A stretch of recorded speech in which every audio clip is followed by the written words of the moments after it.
నా ప్రాణానికి ప్రాణమైన తెలుగు ప్రేక్షక దేవుళ్ళందరికీ నమస్కరిస్తూ, నన్ను 48 సంవత్సరాలుగా సినిమా ఇండస్ట్రీలోనే ఉండడానికి కారణమైనటువంటి నా ప్రెస్ సోదరులందరికీ హాయ్ హాయ్ చెప్తూ, ఎందుకంటే అంత బ్యాచ్ మారిపోయింది, యంగ్స్టర్స్ వచ్చేసారు ఎక్కువ. ఇట్టండి ముసలోడు ఎవడు తప్ప 30 ఏళ్ళ నుంచి కలిసే ఉన్నాం లేరా మనం. ఇవాళ యాక్చువల్గా భలే అవకాశం దొరికింది. నా స్వామి రంగయ్య ఇంతకాలానికి మా స్వామి దొరికాడు. ఈయన స్వామి స్వామి అని పిలిచేవాళ్ళం. ఫ్లాష్ బ్యాక్లు ఏం గుర్తులేవా?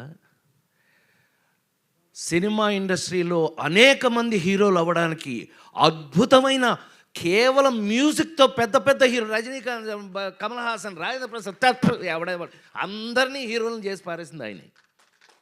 జస్ట్ మ్యూజిక్తో. గుర్తులేదా? నా ఫస్ట్ హీరోయిన్ సినిమా ఆడకపోయినా ఈనాటికి మర్చిపోలేని గోపెమ్మ చేతిలో గోరు ముద్ద, రాధమ్మ చేతిలో వెన్న ముద్ద, రామోజీ ఫిల్మ్ సిటీ వారు తయారు చేసిన దాంట్లో నేను హీరోగా యాక్ట్ చేశాను. కానీ ఆ పాటలు అజరామరం. సరే, ఆయన కోపం వచ్చింది. ఏంట్రా నేను ఇంత కష్టపడి చేస్తే ఈ సినిమా సరిగ్గా ఆడలేదంటారా? నెక్స్ట్ ఏం సినిమా చేశాను చెప్పండి, దమ్ముంటే చెప్పండి. Thank you very much. ఇంకెవరు లేడీ ఏంటారు అనుకున్నా, అంత కుర్రలేనేమో అనుకున్నా. Lady styler. నా జన్మలో ఈ రోజున వారి ముందు చెప్తున్నాను, నేను నాకు అవకాశం దొరికింది అందుకని చెప్తున్నా. ఈ అవకాశం ఆయనతో రాదు మాకెప్పుడు.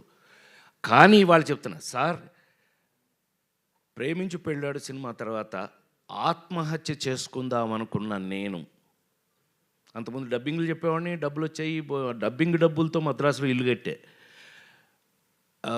యాక్టింగు ఆ సినిమా అంతగా ఆడకపోవటం వల్ల హీరో అయ్యి ఏమీ కాలకపోయింది. అంటే do or die. Ladies tailor cinema కనుక ఆడకపోతే దండేసి దండం పెట్టేవాళ్ళు ఇప్పటికి. సో రాజేంద్ర ప్రసాద్ లేడు.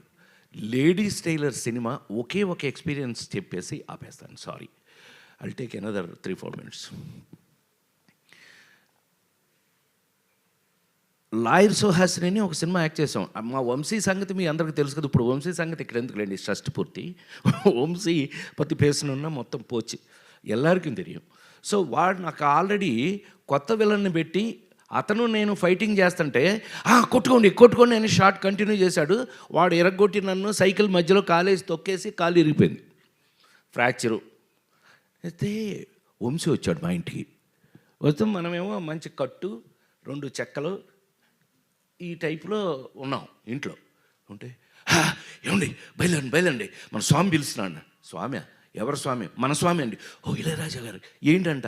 ఏంటంటే వాడిని తీసుకొస్తే రీ రికార్డింగ్ చేస్తాను లేకపోతే చేయను అని డబుల్ పాజిటివ్ చూశారండి ఇప్పుడే. లేడీస్ టైలర్ డబుల్ పాజిటివ్ చూశారు. డబుల్ పాజిటివ్ అంటే రీ రికార్డింగ్ చేసే ముందు వర్షను. అదేంటి అని అన్నా, వాడిని తీసుకురా లేకపోతే నేను రీ రికార్డింగ్ చేయను అన్నారు. నన్ను ఈ స్టేజ్లో నేను రన్పాలన్నా. బాబు నీకు దండం పెడతాను, ఆయన అక్కడ రీ రికార్డింగ్ చేయడానికి లేడీస్ టైలర్ రెడీగా ఉన్నారు, మీరు రాలేదనుకోండి సచ్చింది గొర్రె. ప్రసాద్ ల్యాబ్లో అలా కూర్చోవటమే నా పని అయిపోయింది. పైగా ఆ సినిమా ఎంతో కష్టపడి చేసాం, లేడీస్ టైలర్ సినిమాని. సో అవన్నీ ఈ కష్టాలు పీత అన్నట్టు సరే తిట్టుకుని, షార్ట్స్ ఉన్నాయి అయినా పర్లేదని ఆయన పిలిచారు అని చెప్పి ఆ స్ట్రెచ్తో నేను అక్కడికి వెళ్తే స్వామి థియేటర్ బయట నిలబడి ఉన్నారు ఇలాగే. అప్పుడు ఇంతే ఇప్పుడు ఇంతే, తెల్ల మల్లెపూలాగానే ఉంటాడు కానీ ఇలా నిలబడి. నేను అందులోంచి కారు, ఏమైందిరా అన్నాడు. ఆయనకి ఎంత ప్రేమ నా మీద యాక్టర్గా వచ్చింది అని అంటే, రా అన్నాడు ఆయన. ఏమైందిరా? వీడే ఎరగొట్టాడన్న వంశీని చూపించి. ఎందుకురా ఎరగొట్టాడంటే షార్ట్లో ఏదో జరిగింది అందుకనే. ఎరా నువ్వు అంత బాగా యాక్ట్ చేస్తావా?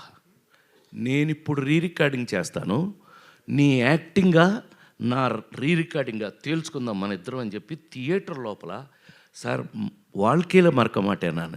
எனக்கு ஒரு స్టూల్ పోట్టి నాకు ఒక స్టూల్ వేసి ఆ ఎదురుగా ఉన్న మ్యూజిక్ బోర్డు ఎదురుగా స్టూల్ వేసి సోఫాలో కూర్చో ఇక్కడ అని చెప్పి కాలు దాని మీద పెట్టించి 3 రోజుల పాటు లేడీస్ టైలర్ రీ రికార్డింగ్ చేశారు సార్.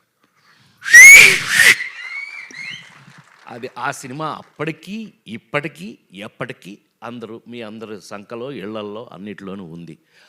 ఆ రోజుల నుంచి తెలుగు సినిమాలో మీకు అందరికీ బాగా తెలుసు, నాతో పాటు చిరంజీవి గారి సినిమాలకు కూడా ఆయన తెలుగులో మీకు ఎన్ని సూపర్ డూపర్ హిట్లు మీకు తెలుసు. అలాంటి మా స్వామి ఇంతకాలానికి మళ్ళీ షష్ఠి పూర్తి, నాకే షష్ఠి పూర్తి, నేను షష్ఠి పూర్తి నిజ జీవితంలో మెల్లిగా ఎస్కేప్ అయ్యా. 60 అప్పుడు తప్పించుకున్నా, ఎవరికి దొరకకుండా. నాకు అడిగి వెళ్ళదు 60 అప్పుడు నో షష్ఠి పూర్తి, నాకు షష్ఠి పూర్తి అంటారా పొర నన్ను మా అబ్బాయిలు అడిగితే. చివరికి చూస్తే ఏంటంటే ఈ పవను ఈ రూపేష్ వీళ్ళు నన్ను వదల.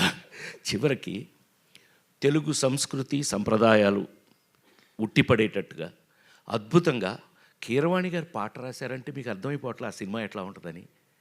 ఎంత ఆశ్చర్యం వేసింది మాకు ఆయన తీసుకెళ్ళి. ఆయన మీకు కీరవాణి గారికి మాకు ఉన్న అటాచ్మెంట్ ఏంటో తెలుసా? ఆయన 100వ సినిమా నా సొంత సినిమా.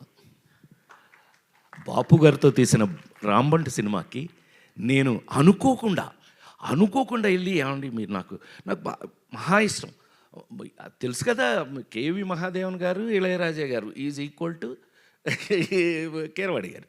సో ఆయన తీసుకెళ్ళి పెడితే అనుకోకుండా ఇది బాపు గారితో సినిమా అండి అని అంటే, అబ్బా థ్యాంక్ యూ, నాకో మంచి అవకాశం ఇచ్చారని. ఆయన నాతో అంటే ఏంటి సార్ భలే చెప్తారంటే, ఇలా కాంబినేషన్లో వారితో నేను 100వ సినిమా నా సొంత సినిమా చేయటం జరిగింది.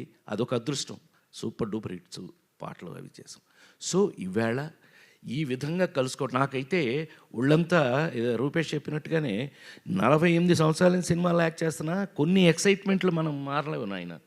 కొన్ని ఎక్సైట్మెంట్ జీవితకాలం భగవంతుడు అంతే, భగవంతుడు ఇచ్చిన వరాలు సార్.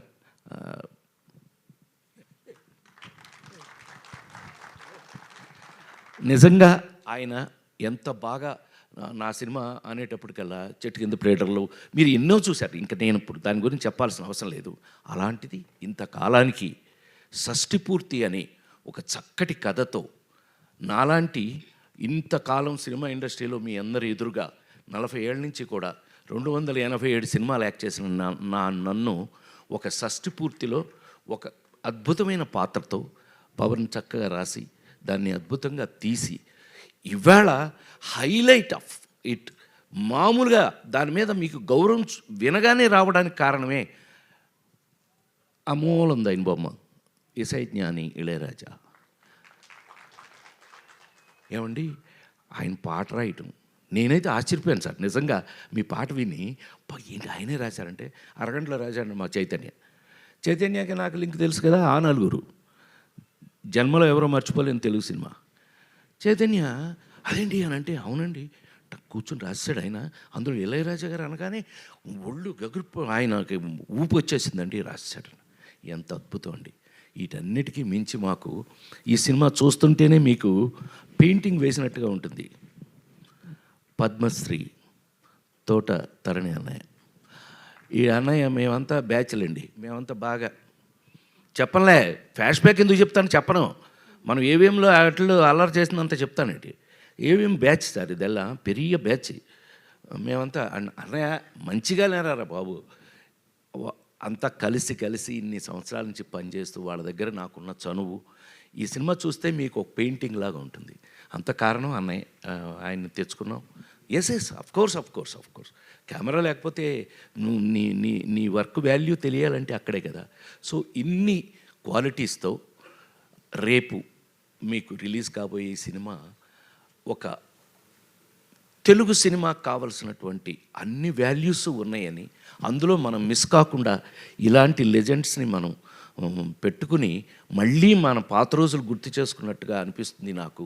ఇంకా మీ ముందు పనిచేస్తున్నాను కాబట్టి నేను ఇంకా మీ అందరి ముందు కళాకారుడిగా చాలా కాలం ఉండాలంటే ఇలాంటి సినిమాల వల్లే అని మరొక్కసారి మనవి చేస్తూ, ఈ అవకాశం నాకు ఇచ్చిన ప్రతి ఒక్కరికి కూడా పేరున కృతజ్ఞతలు తెలియజేస్తూ,